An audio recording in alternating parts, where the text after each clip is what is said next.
Hello, everyone. Welcome back. This is the Blue Line Blast podcast. I'm your host, Jim Biringer, back alongside my co-host, Matthew Blittner, back at better than ever here. Thank you, everybody who subscribed to the channel over the last week. Our last video did really well. Please subscribe to the channel, like, comment, share with your friends. We love making this for you. We love talking hockey. Back at better than ever. Matthew, what's going on, man? Hey, look, as you keep saying, it's great to be back, and it's great to feel the love from the fans out there. We're finally getting some subscribers. We had quite a few views. I'm really hoping that's them saying something good about us and not just being like, oh well, they had a pretty cool guest, so we're just tuning in for the guest. I hope they come for us and they stick around for the guest instead of come for the guest, stick around for us. Yeah, that would be nice, right? Yeah, it would be great, but we're here talking all fun and games. Jim, where it's not fun and games right now? Can I guess? Toronto. That's where I was going, man. Look, every year, Toronto Maple Leafs seems like somebody needs a kick in the pants, whether it's Mitch Marner, Austin Matthews, Willie Nylander, not John Tavares because he always plays a consistent, really good game, Morgan Riley, the list goes on and on. Anthony Stolarz, second year on the team, right? Signs this deal, comes in last year, right? Won a Stanley Cup with Florida Panthers. He knows everything. Just signs his extension, gets beat up, getting run during the Seattle Kraken game, overtime, and Josh Mahora scores a goal when he starts from the other end of the rink and beats William Nylander up the ice with a give and go. And Anthony Stolarz called out his teammates, saying he need better effort, need to play with more heart, need to crash the net, got to play a full 60. But it seems like that's the same old song and dance for the Toronto Maple Leafs, eh, Matthew? Well, look, we've known it's the same old song and dance for the Toronto Maple Leafs when they go to the playoffs every year and they lose in the first round. And yes, I know they've actually been to the second round twice in the last 5 years, but it's the same old song and dance with them.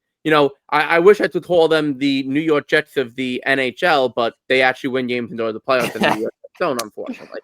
So the New York Giants, then, because they know how to blow games. So be that as it may, I will say this. It's great that they have someone on their own team calling them out to give them that fire in their pants that they have to, that they have to be better.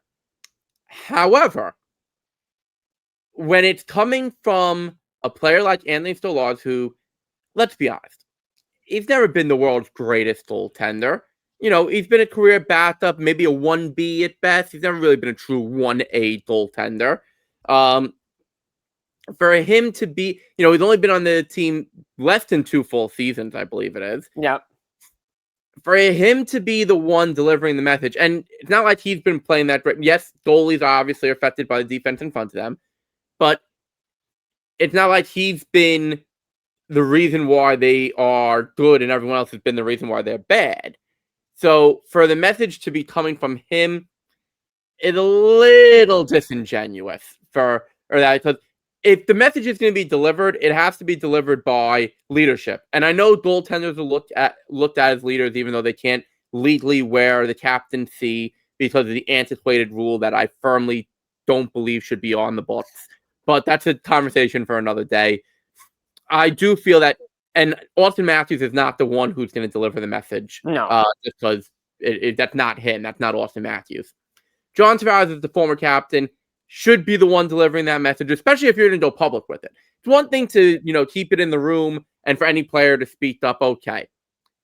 To be the one going public with that message, I don't, again, I half applaud Stolarz for it because someone needs to say it. He's just not the right guy to be saying it.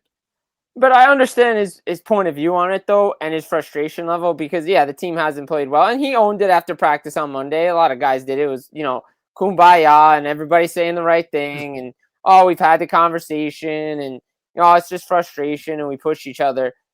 Yeah, but in overtime, you're leaving points on the board, especially a dude like Willie Nylander. We know he's got the speed because the previous shift he was trying to score the goal going 2-on-1 the other way. And Austin Matthews is just watching Josh Mahora go down the middle of the ice. And there was plenty of time for these guys to change, right? And I think that's the point. Like, you can't give them that much ice with a minute left in overtime, you just can't do it. You got to get back to working hard. And I think that's his message, right? Like, it's just about working hard, playing a complete game, not leaving points on the table, because let's face it, the Toronto Maple Leafs are not off to a good start. They got the New Jersey Devils coming in.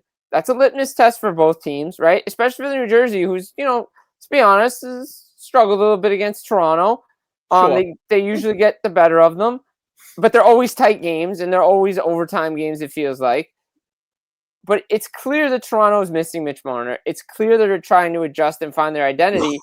But I think the point is Stolar's hit the nail on the head. They've had guys there that's been there a long time. Craig Berube's in his second year. They know what to do. They know what to expect. I know you can't play the same way for 82 games a year, but I think what he's looking for is the effort to be there for 82 games.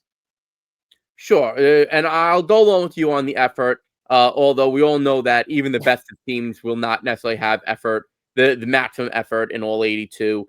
And yes, you can't be the Carolina Hurricanes who play that way all 82 games and then they're one down in the playoffs. Although Carolina looks like world beaters in the playoffs compared to what Toronto does year in and year out. But the thing is, Toronto, and I know they've tried to shake things up a little bit, I feel like some of their players on the team have gotten, for lack of a better word, a little too complacent, a little too comfortable. That you can say, oh, well, the message is going to be delivered and there's going to be fire lit under them. Okay, what, for a game or two? And then they're going to go back to not having that way. You know who is probably loving the fact that Toronto is off to this type of start right now? That's Mitch Marner. Yeah. Mitch Marner is that everyone is now seeing that it was not Mitch Marner's fault. No, it was absolutely not Mitch Marner's fault. Not that anyone with the brain in their head really would think that it was all Mitch Marner's fault. But, people can be irrational. People think, oh, well, a hometown kid, the one of the stars of the team, he's going to take some of the blame, obviously. And he deserved, obviously, some of it. And no one was blameless on that team. But he's laughing. He's out there in Vegas laughing right now because everyone sees, oh, well, it wasn't my fault because they still are a soft team. And, oh, by the way, I'm contributing to a Vegas team that looks like it could win the Stanley Cup in 4 games. It's very true. And look, Craig Button said it, TSN director scouting, he said it multiple times. They're going to regret losing Mitch Marner. And all the talk of you can't win with Mitch Marner, there's a lot of talk about that with Brett Hull too. And we've said it on the program a million times. I think Mitch Marner will win a Stanley Cup in Vegas, and he's going to contribute to it. And he's playing well in Vegas, and he's laughing, and he's like, good. I don't have to deal with this stuff anymore, because if he was there, he'd have to deal with it. And again, you come out and after practice, okay, get ready, all kumbaya, and yeah, we could talk about frustrating and all this stuff. And even Stolarz did own it, and he's right. He's paid to stop the pucks. But again, it's just the same old Toronto Maple Leafs, same old problems that just continue to plague this team. And it's an effort that, frankly, is unacceptable when this team has standards. And he even said it. There's potential there. They know what their potential is. They took the Florida Panthers to 7 games in round 2 last year. And again, poor efforts in game 5 and 7 cost them a chance to win a Stanley Cup last year.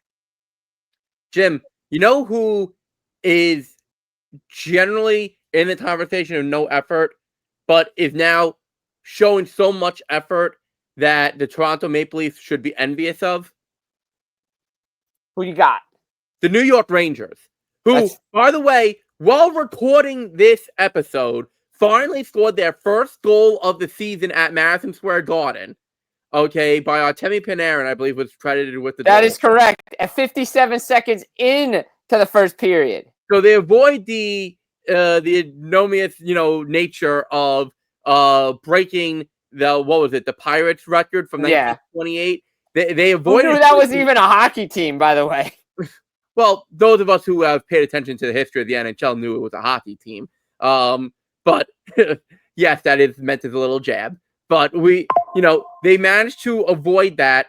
But Jim, the Rangers last year and over the last few years, the main thing about them always was they don't give the effort. They play 5-minute game, 10-minute game out of 60 minutes. And yes, they've had trouble scoring this year. And yes, they haven't won that many games. But Jim, they've been putting in a solid, at a minimum, 55-minute effort in their games. The Toronto Maple Leafs should be looking at that and going like, they might not be winning too much, but the wins are going to start coming, and we're not putting in the effort, and we're being talked about as if we're the Rangers from a year ago. That should scare the Toronto Maple Leafs more than anything. Two original six teams that often get lumped together as big choked artists, and one is finally showing effort and the other is still not. Yeah. Toronto should be saying to themselves, "Oh boy," there should be some eyebrows raised around that room. Yeah, oh, absolutely. I mean, look, I agree with you 100%. The Rangers have the effort; they just weren't getting the bounces. I think they finally got, guys weren't hitting the mark. Like Mika Zibanejad finally scored his power play one-timer goal, finally forever. And then Artemi Panarin finally, big night. Again, carries over into the home game against Minnesota. Had a 4-point night against the Montreal Canadiens.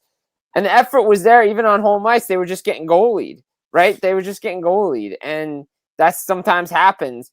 But it wasn't for a lack of trying. They had good opportunities, good scoring chances, and the puck finally going in the net. But now it feels like Toronto is in that category of, all right, well, what can we do here to change the narrative and not fall into that trap? Because eventually the way they're playing is going to catch up with them, because they're just not off to a great start. A team that everybody pegged to win the division this year. Yeah, look, I think you and we were both picking Toronto to be at least in the top two of their division. Mm-hmm. And Jim, that reminds me of a team, the New Jersey Devils, who, maybe they're not playing their best, but they're at least getting their wins right now. And so they'll have to, step things up if they want to continue those wins. And Jim, on the other side of our non-existent sponsor break, we're going to be speaking with the Hockey News' Kristy Flannery, who is the ace on the Devils beat. Yes, an ace more than you and I even. So Jim, why don't we throw it to that non-existent sponsor? You get something for the mug right there, and we'll be back after this message. Welcome back from our non-existent sponsored break, ladies and gentlemen. Once again, I'm Matthew Blittner with co-host Jim Biringer. We're joined now by our lovely guest of the evening, Kristy Flannery of the Hockey News, who covers the New Jersey Devils.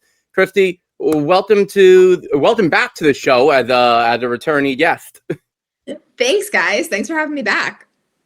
Our pleasure, Kristy. And, to get the ball rolling a little bit here, the Devils are off to a pretty good start. I know some of the underlying metrics may not love what they're doing, but the offense has been there. The goaltending has been solid in lieu of Jacob Markstrom being, not there. So just what's your take on what's real and maybe what's a little bit of luck so far? Well, I mean, Jake Allen is obviously playing very, very well. It shouldn't really be a surprise, I don't think, to anybody at this point in time, because even last year when he got the losses, he still played well for the most of the game. So him having the 2-0-0 record really shouldn't come as a surprise for anybody. And this is why they re-signed him, right? Yeah, exactly. Want that veteran leadership. No, that's a great point, Kristy. And you look at it, right? Devils off to a good start, and maybe Jake Allen should be 3-0-0. A little cramping issue in that Columbus game, probably deserved a little bit of a better fate there. But we look at it, right? And I think, looking over these last couple of games, and maybe after, the Carolina game, which they just don't play well there. No team plays well there. But if you look at it, I think the big word from this team so far, and you can define like every year a word, I think maturity is the word for this team, because they are playing a patient game. What have you seen from them thus far? It's so funny because Sheldon Keefe was asked about the maturity of the team after practice today, and he was very quick to say, like, it's only 5 games. Like, we have to kind of like slow it down a little bit. Like, obviously, us as media, we have a job we have to do. But he's like, it's too early to kind of focus on negatives or positives at this point in time. This is a team that's still trying to find themselves and still trying to find their identity with the new pieces that they have. You can see a maturity with the respect that, these young kids that we've talked about for years aren't young kids anymore. Jack, Nico, Jesper, like these are guys that are either like entering their prime now. So I think overall, just the age of the group, for so long, they were one of the youngest teams in the league or one of the top 3 youngest teams. I think they're 18th right now for this season entering it. So this is just a mature group in age. And I think with that, you're going to get more experience like the Connor Browns who have been in Stanley Cup finals. So you want to see that. And it's almost expected at this point that eventually you were going to see that with this group because they're not kids anymore.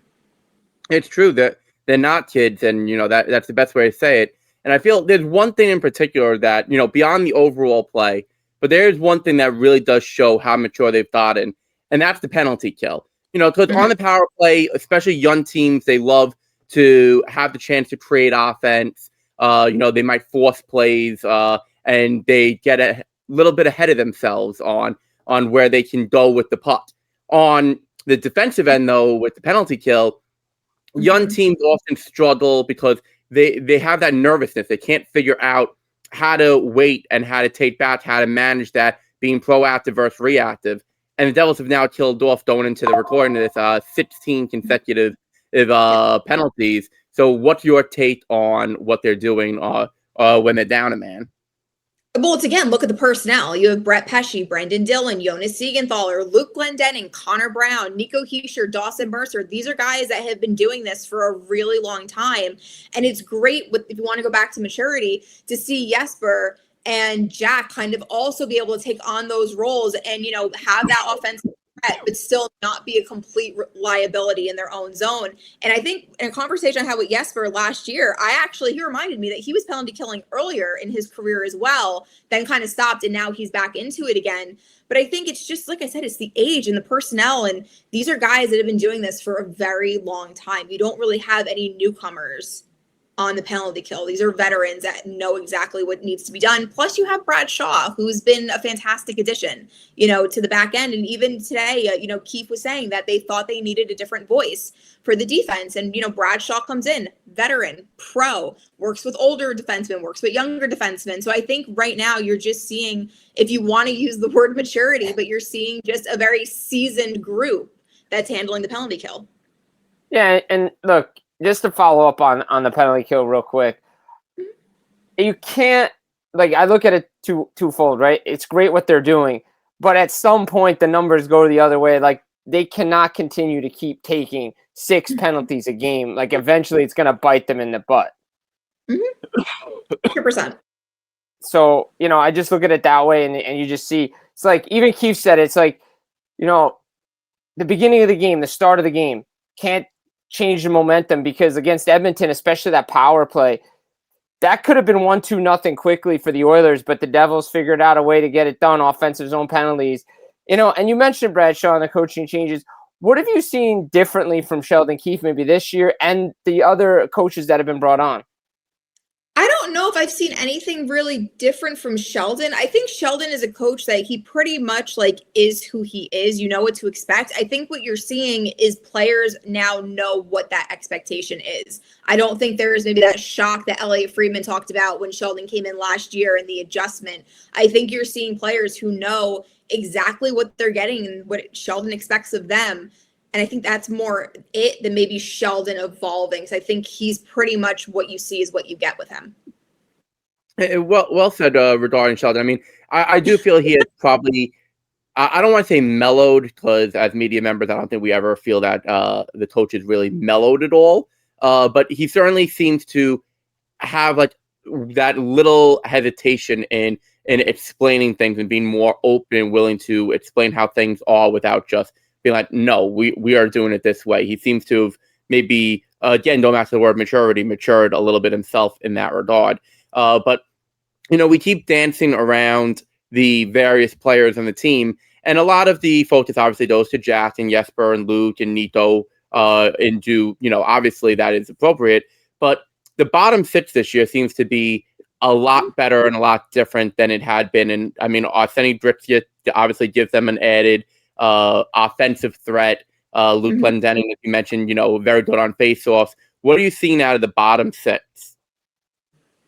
I mean, I think you're seeing maybe a different skill set than you've had in the past, because I think when you brought back, Thomas Tatar, everyone immediately thought, oh my God, he's going to be reunited with Nico Hischier and Dawson Mercer, where he was so effective. But I think what made him so effective on that line is he wasn't the driver.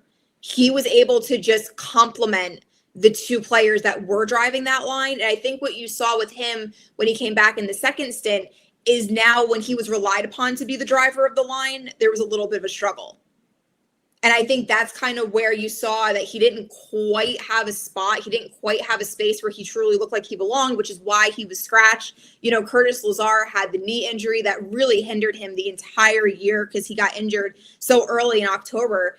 And, Nate went through a lot of really difficult injuries, so I can kind of understand why you saw maybe a little bit of a relapse in kind of his play after, the broken jaw and the concussion the year before and things like that.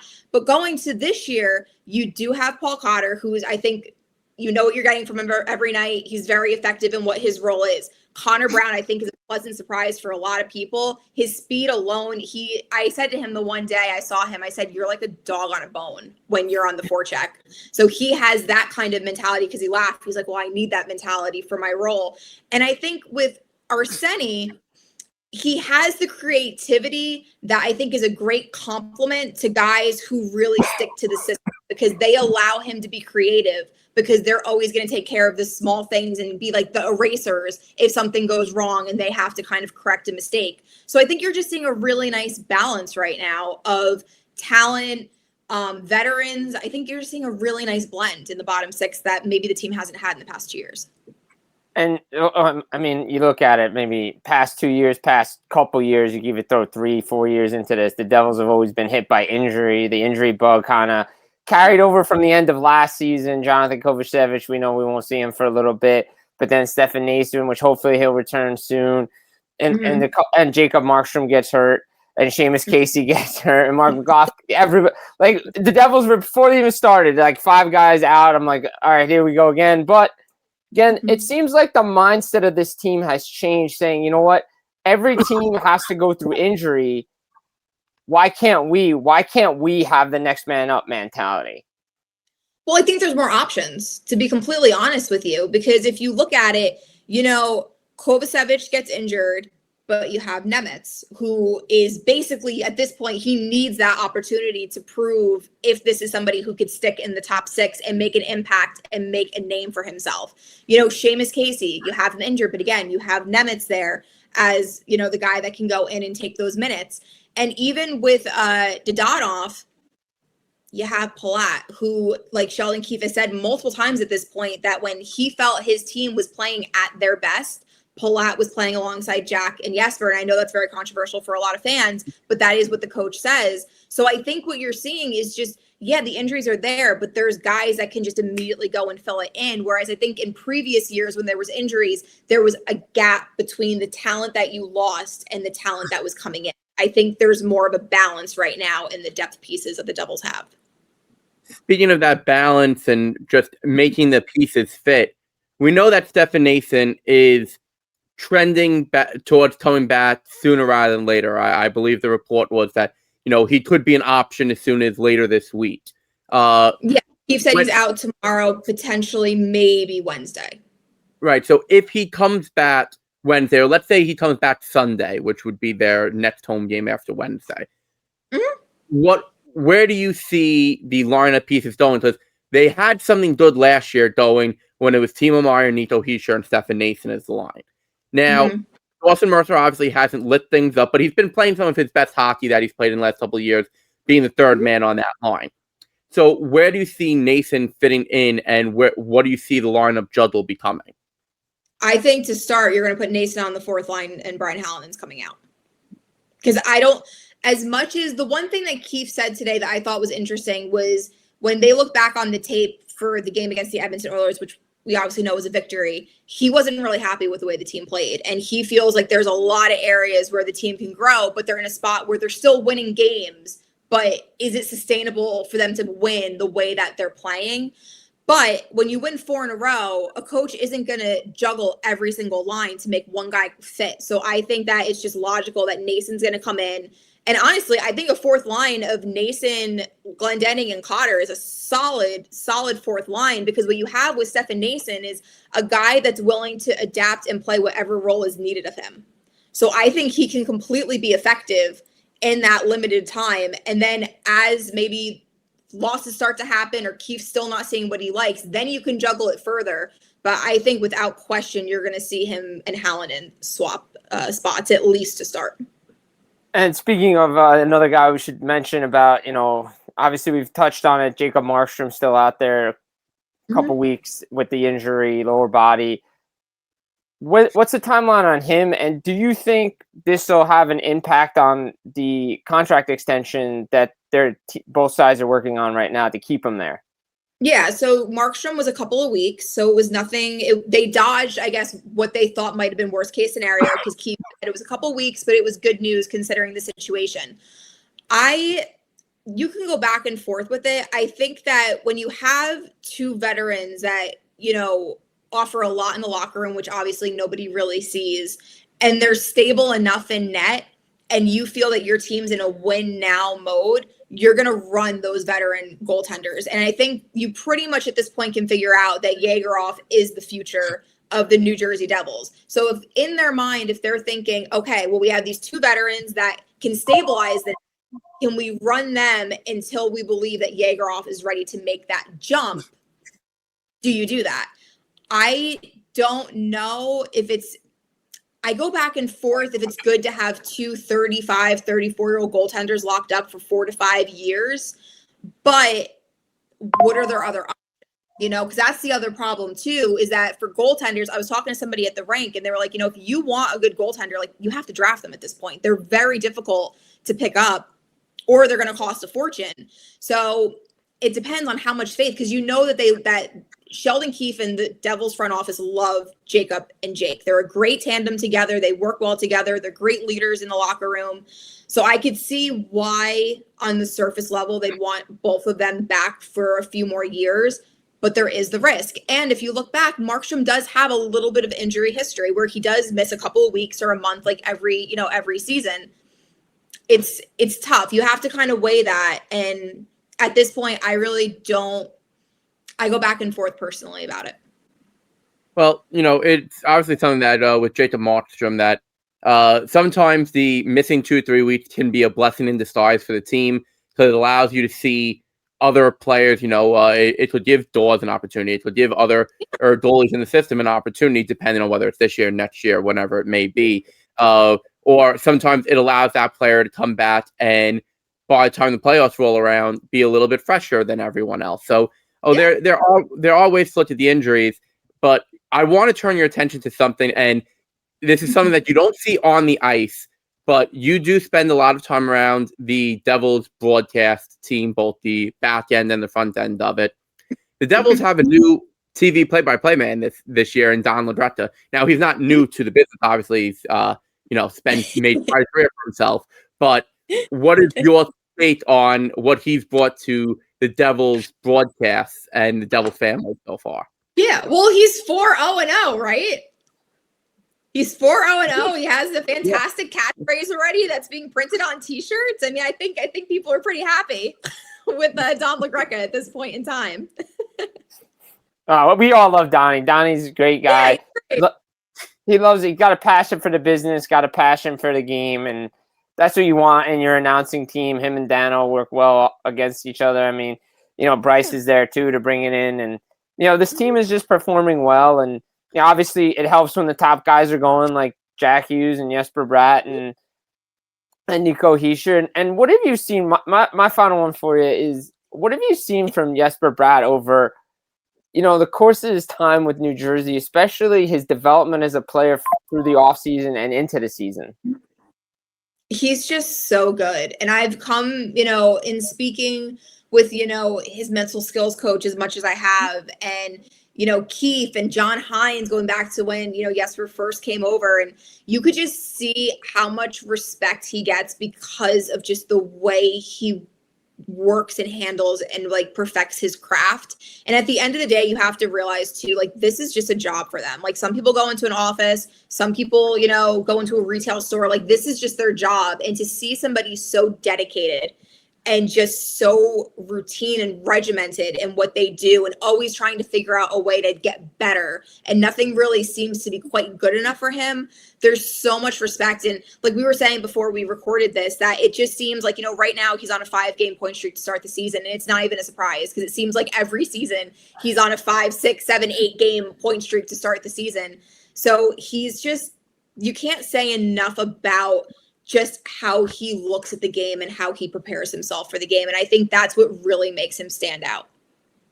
There's no doubt that Jesper Bratt stands out. I mean, in the fact that he was a low draft pick and the fact that he's become one of the core leaders of this team offensively, it's just something that you don't see too often, and it's great when you do, because it's like one of those diamonds in the rough. Like, you're not looking for it, you're just hoping for something, and then you get it, and wow, it's amazing. But Kristy, before we let you go here, there's something that I've noticed in this entire conversation. You know, we keep talking about how, you know, the pieces are fitting in. The Devils have more depth. They're off to a good start. Maybe they're not playing their best, but they're still getting points. All these things are things that good teams, great teams, are generally said about them. And we know that obviously the season is a roller coaster. They will inevitably hit a rough stretch at some point, and they'll bounce back and forth.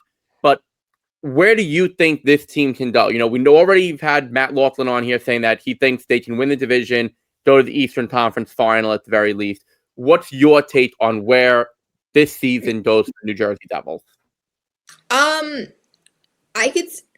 don't know. I feel like Carolina, the division still belongs to Carolina personally. But I think that this is a team that if they don't get to the second round, that's a problem.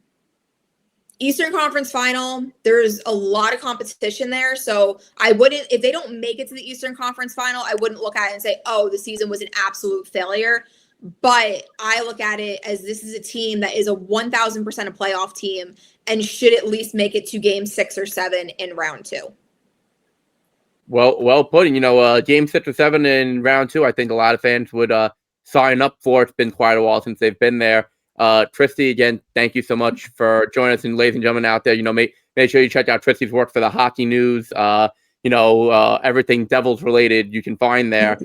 And Jim will be right back on the other side of this non-existent sponsor.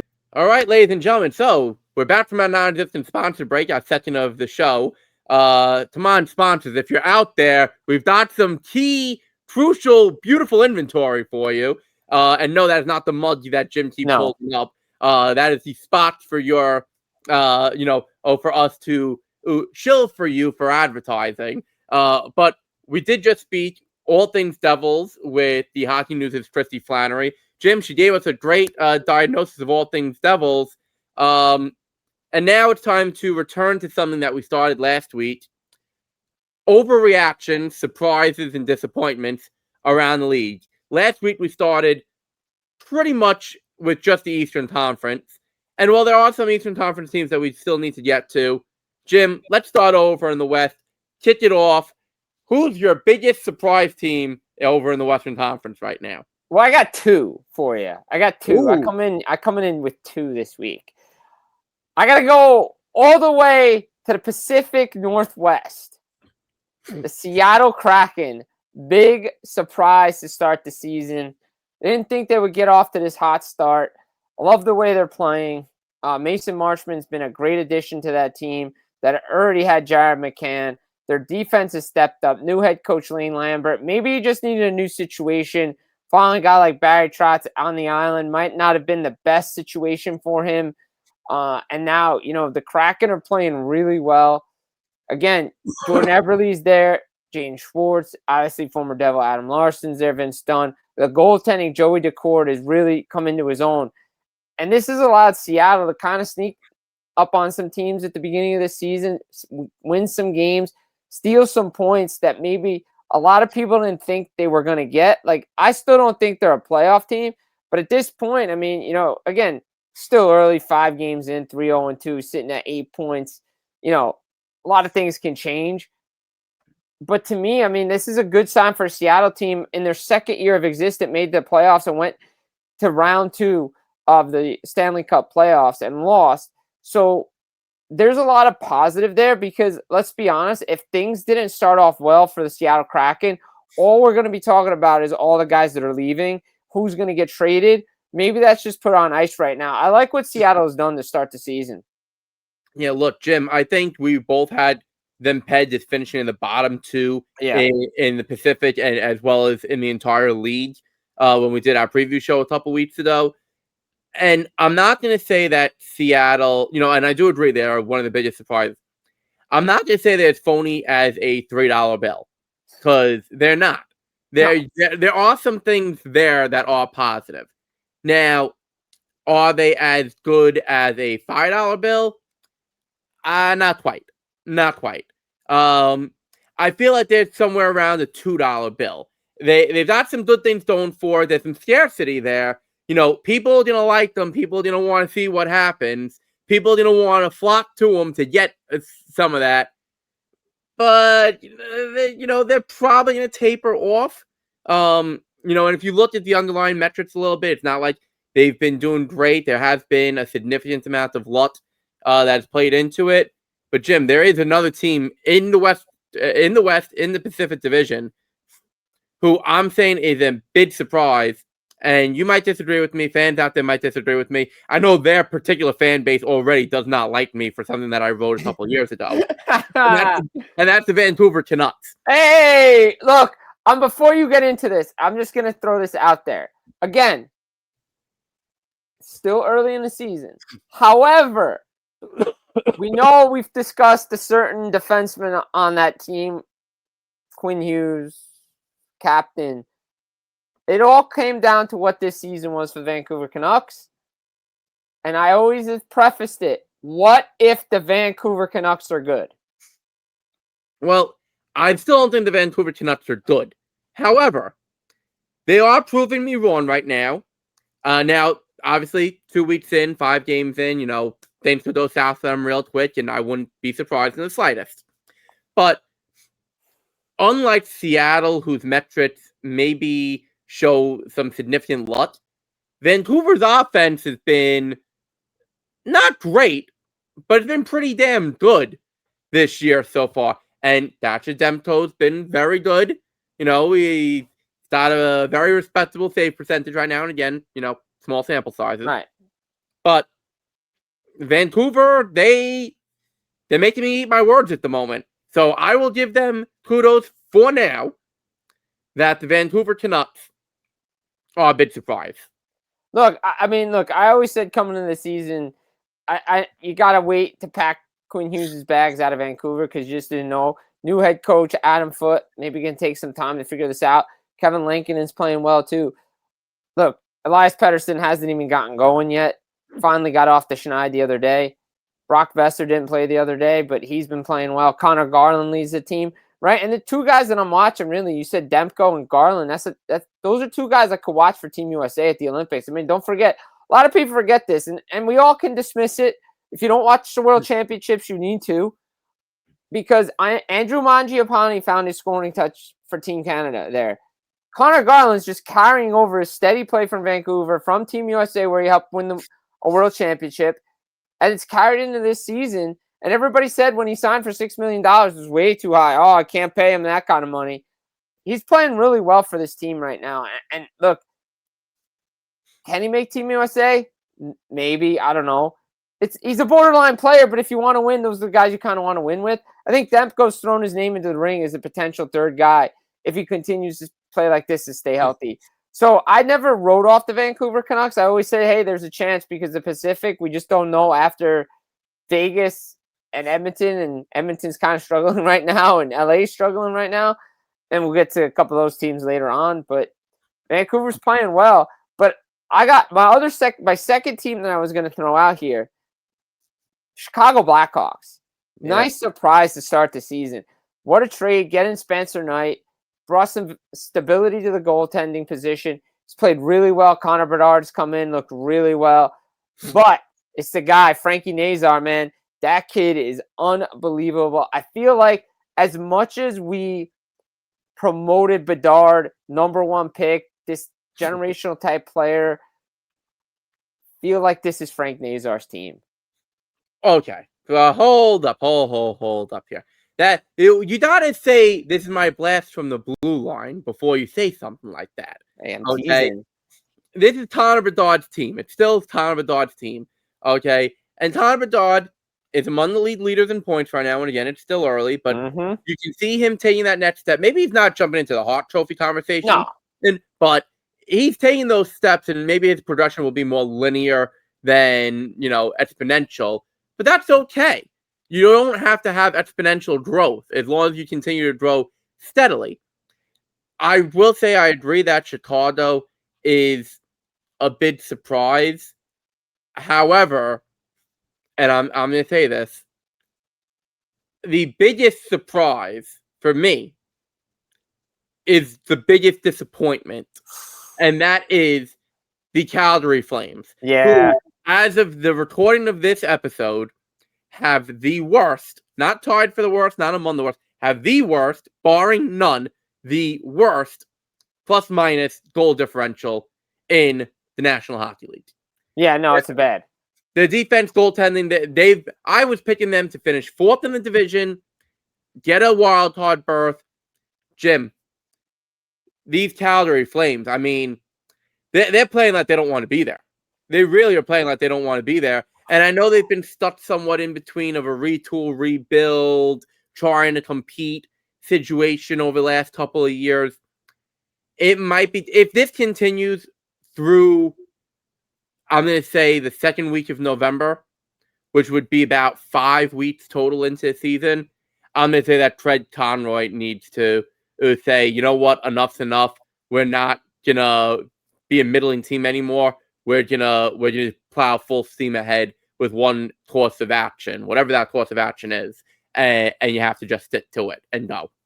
Well, I'll say this. I think this team is distracted right now. And the biggest distraction is the Rasmus Andersson contract situation. It needed to be resolved in the summer. And I know Craig Conroy came out and said the right things about how we want to compete for a playoff spot, because let's face it, they missed the playoffs with the most ever, 96, and they were tied with St. Louis Blues and missed. Okay? But their goal differential last year was awful. And they almost got in. They still can't score. They have problems scoring. They do need a top 5 pick. They haven't had one since Sam Bennett. They need some excitement when their new building opens. At some point, they're going to have to decide what to do with Rasmus Andersson. I know he's a leader in that room. But this team is distracted. And I'm going to tell you one thing I didn't like from the summer is when Michael Backlund did that interview with The Athletic and coming out and say, hey, we all know he's getting traded. You don't say that as the captain. Look, we all can think it. The writers can write it. We all can believe it. The team can't believe it, and the team believes he's getting moved. So if the team believes he's getting moved, then make the move. I know you want to get the best possible offer, but this team is clearly distracted by Rasmus Andersson in that contract negotiation. So I think that needs to be resolved. Oh, absolutely. This should have been resolved 3 months ago. Yeah. And again, that's on Craig Conroy and Anderson's reps to get this done one way or another, whether you're going to trade them or you're going to sign them. And at this point, it might be best to just say, listen, we're going to trade you. We're going to send you where you want to go, or maybe one of 2 potential places that you'd be okay with going, and let bygones be bygones and just go. Because this is what the Edmonton Oilers would have been if Connor McDavid hadn't signed that 2-year extension. This is exactly what they would have been. And this is what the New York Rangers were last year when, well, are they going to trade Jacob Trouba? They're not going to trade Jacob Trouba. Are they going to trade him? Or are they not going to trade him? Is this guy going to go? Is this guy going to go? This guy. There was like 5 guys every week in trade rumors with the Rangers, and it just seeped into the room and killed their season. Look, we all say that, professional athletes need to be mentally tough. And, they're making millions of dollars playing a game. How come they can't just block out the distractions? How come they let themselves go to pieces over, trade rumors and stuff. Let's not forget, they're still human beings, people. Right. Everyone who plays this game, with the exception of Connor McDavid, who might legitimately be a robot, no one's ever checked him out closely enough to see if he's actually a robot or not. But, just like Shohei Ohtani over. I was just going to say, I think Shohei Ohtani's a robot. No one's ever checked to see if Shohei runs on batteries or something. But outside of the two of them, every player in every sport is human. Right. And when you have constant chatter about this, it's naturally that it's going to seep into the locker room and it becomes a problem. And it's something that you can have as many mental coaches as you want, as much mental training as you want, as many psychiatrists, psychologists, skills, people or support staff, any which way that you have it, it's still going to seep into the room. And then you get this situation. And then you get Joe Schmoes like us talking about it. And that just compounds the problem. Well, and it's not only Anderson, it's Nazem Kadri. Like, they're all got to move Kadri. And they don't have any offense, so they need to keep Kadri. Who's scoring goals here? Because they don't have anybody. So they need somebody there. So the Flames are a team to watch. It's a big disappointment for me because I thought they'd be a playoff team. Again, you could turn it around, but it's going to get late early in Calgary, and it feels like it's like that too. And a couple other spots. Look, go around, let's go around the rinks and just go around the league. And we look at surprise disappointments. And I got to say, one of the big disappointments for me, one in the West, one in the East, LA Kings out West and Tampa Bay Lightning out East. I mean, the Lightning are just not performing to the way I thought and many thought they would to begin the season. One win. Included. We had this team winning the division. So, or at least near the top. Stop you right there. To pause you right there. I had Tampa Bay going to the Eastern Conference Final. Yeah. So again, we pause the tape, we look at it, we go back, and we miss these things. But they're just not playing well defensively in front of Andrei Vasilevsky. Vasilevsky has covered up a lot for this team. John Cooper's got to be furious the way his team is playing defensively. Not very good. Power play's not clicking. Again, it is hard to have career years every year. When these guys do it, it's amazing. But Tampa's got to turn something around. Same for LA. It's clear they're missing Gavrikov. It's clear that their defense and Spence is not there either. So they have to figure this out. Yeah, Kopitar's out of the lineup. Their goaltending is not playing up to snuff. And near the bottom of the Western Conference. Again, it's early. Like, they're not out of it. But offensively, they've been challenged this year. Two teams, again, offensively challenged who were near the top last year. This is a very concerning trend for both of those teams. Absolutely, Jim, and you hit the nail on the head with both of them. I want to go right now, though. I'm going to give my blast from the blue line because this is something that happened, and it falls under the category of disappointment, but not a surprise, unfortunately. And I want to say it before we run out of time on the show. Jim, big disappointment that the NHL Department of Player Safety is not even looking into Tom Wilson's hit on Philip Hedl. Yeah. Okay. Yes, Hedl should have his head up. It's something that he still has not learned how to do when going through the neutral zone. He has not learned to skate through the neutral zone with his head up. He's had a number of concussions. You feel bad for the kid, but you have to keep your head up. You have to see who's coming at you. If you see Tom Wilson coming at you, it's the equivalent of seeing a freight train coming at you. You have to know to try to get out of the way. If you can't get out of the way because you're stuck in between two people, well, that's another story. But Jim, if you watch the hit that Wilson laid on Hedl, I don't know. And given Wilson's history, I don't know how you don't at least suspend him 2 games. And that's being generous. But, we all know that the league and the Department of Player Safety, they're allergic to trying to suspend someone 5, 6, 7, 8, 9, 10 games, whatever it is. So I don't know how you don't look at it and say, well, we're going to have a hearing at the very least. So major disappointment there. No, I mean, you hit the nail on the head, right? Like, you look at the video, right, and you feel for Filipino, man. I mean, how many more hits is this guy going to be able to take? And it wasn't a hit so much, it was a whiplash, right? But the hit was the whiplash. Right. You look at it, he got him in the chest, right? But again, vulnerable position, vulnerable player on the ice. But again, it comes down to, are we going to take hitting out of this thing, out of this game? I agree with you. Probably should have been looked at. At the very least, should have been looked at.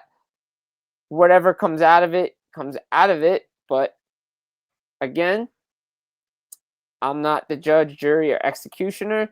Social media can only tell us so much. And you have to understand the rule book. And again, the NHL Department of Player Safety has its standard. They felt that they didn't need a hearing on it. Again, other people will agree to disagree. At the very least, they're going to be watching him moving forward, considering what happened on Sunday and the big stink it caused. But yeah, disappointing, not surprised, but very, very disappointing. Yeah, no, look, as I said, disappointment, and you said it too. Disappointment, not a surprise.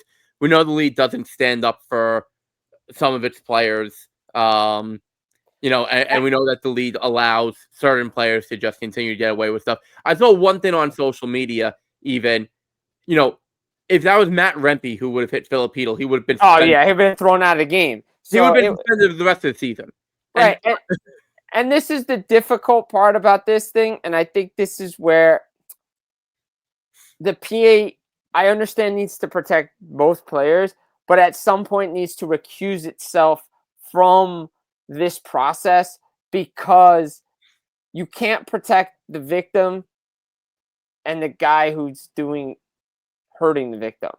At some point, there has to just be a neutral party that says, yeah, it doesn't matter. That's a suspension. That's a penalty. He's got to pay the piper for it. And that's the difficult balance that everybody's dealing with right now.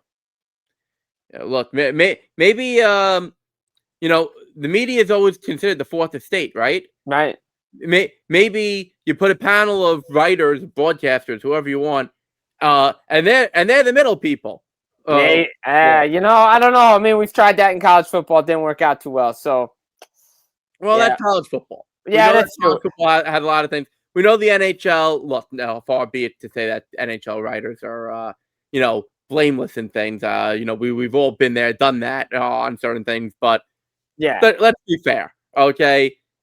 You want to have a checks and balances system for the players, because it's a conflict of interest for the PA to defend the offender and also throw out the prone victim. Like, have the media be the one to determine. I'm sure the league would love that, right? and having to deal with the writers even more, the legal throw us all out. But that's it happens, right? Hey, it's all right. It's all right. That's what we're here for. That's why the Blue Line Blast podcast exists. Hey, I got it right. Maybe the blooper will come out one day. I don't know. Doubtful. But guys, we hope you enjoyed this edition of Blue Line Blast podcast. I'll save my other surprise. Maybe they'll keep trending in the right way, and I'll talk about it next week, because we're out of time. Little teaser. Yeah. Oh, little teaser. You know what? Got to give the people more, leaving them wanting more. That's what they always say in the business. Right, Matthew? Yeah. Always leave them wanting more. And Jim was starting to sound like a professional wrestling episode, because we're trying to string along the storyline from A to B to C all the way to Z. Exactly. So we'll leave you here, guys. We hope you enjoyed this edition of Blue Line Blast podcast. Up on YouTube, please subscribe to the channel. Like, comment. Jim Biringer, Matthew Blittner. Thank you to Kristy Flannery. Guys, take care and enjoy.